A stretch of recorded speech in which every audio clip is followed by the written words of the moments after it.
দিল্লিতে বহাল তবিয়তে আছেন শেখ হাসিনা। দেশ থেকে পালানোর পর যেন রানীর মতো করে রেখেছে মোদী সরকার। এ যেন পুরনো আমলের রাজা রানীর মতো ঘর সংসার বেঁধেছে।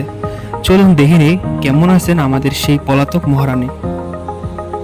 পর কোথায় কিভাবে আছেন সেটা নিয়ে জনমনে চলছে নানা হিসেব নিকেশ। এবার চমকপ্রদ খবর, দিল্লিতে বহাল তবিয়তে আছেন শেখ হাসিনা, আছেন কড়া নিরাপত্তায়, আছেন রাজার হালে। যে হাসিনাকে বাংলাদেশে ফিরিয়ে দেওয়ার কথা ভারতের, তাকে এখনো বহাল তবিয়তে রাখছে দেশটি। তো অবাক হচ্ছেন এমন খবর জানিয়ে প্রতিবেদন প্রকাশ করেছে দেশের একটি প্রথম সারির সংবাদ মাধ্যম। প্রতিবেদনটি বলছে, নয়াদিল্লির অভিজাত লুটিয়েন্স বাংলো জোনের একটি সুরক্ষিত বাড়িতে তাকে রাখা হয়েছে। ওই বাংলোর ঠিকানা 11 রাজারজি মার্গ। শেখ হাসিনার এই বাংলোর ঠিকানা ভারত সরকার গোপন রেখেছে। শেখ হাসিনার এখানে থাকার বিষয়টি দেখভাল করছেন ভারতের কেন্দ্রীয় নিরাপত্তা উপদেষ্টা অজিত দোভাল। হাসিনা এখন যেখানে থাকছেন বলে মনে করা হচ্ছে সেটা অবসরকালীন বাংলো হিসেবে ব্যবহার করতেন ভারতের সাবেক রাষ্ট্রপতি প্রণব মুখার্জি। এই বাংলোতে সাবেক রাষ্ট্রপতি APJ আব্দুল কালাম 2015 সালে তার মৃত্যুর আগ পর্যন্ত ছিলেন।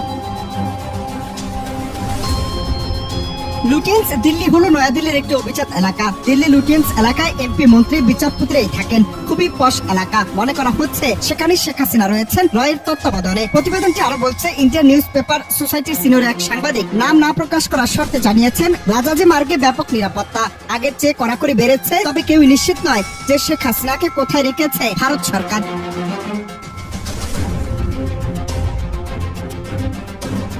তবে বিষয়টি কেন্দ্রীয় নিরাপত্তা উপদেষ্টা অজিত দোভাল দেখভাল করছেন বলে জানা যাচ্ছে। 10 ও 11 রাজারজি মার্গের কোন একটি বাংলায় হাসিনাকে রাখা হয়েছে এমন অনুমান উড়িয়ে দেওয়ার নয়, কারণ এর উল্টো দিকে আর্মির কাশ্মীর হাউস, দুই পাশে আর্মির বিভাগীয় হেডকোয়ার্টার্স, জবরদস্ত নিরাপত্তা। কোনো মাছিও ওই নিরাপত্তা বলয় ভেঙে শেখ হাসিনার কাছে যেতে পারবে না। ছবিও তোলা নিষেধ। 11,776 বর্গফুট জুড়ে বাংলোটি। এখানকার সব বাংলোটি রয়েছে আধুনিক সুযোগ সুবিধা। আশপাশের সব বাংলোগুলো দেখতে প্রায় একই রকম।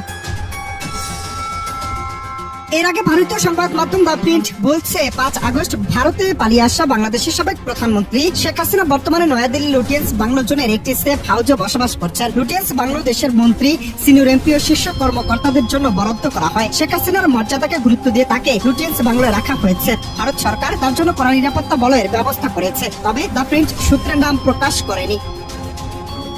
গেল 5 আগস্ট ছাত্র জনতার আন্দোলনে পদত্যাগ করে ভারতের হিন্দন বিমান ঘাঁটিতে অবতরণ করেন। এরপর দুদিনের মধ্যে ওই জায়গা থেকে অন্যত্র চলে যান। হিন্দন বিমান ঘাঁটিতে পৌঁছালে ভারতের জাতীয় নিরাপত্তা উপদেষ্টা অজিত দোভাল ও সেনাবাহিনীর শীর্ষ কর্মকর্তারা তার সঙ্গে সাক্ষাৎ করেন।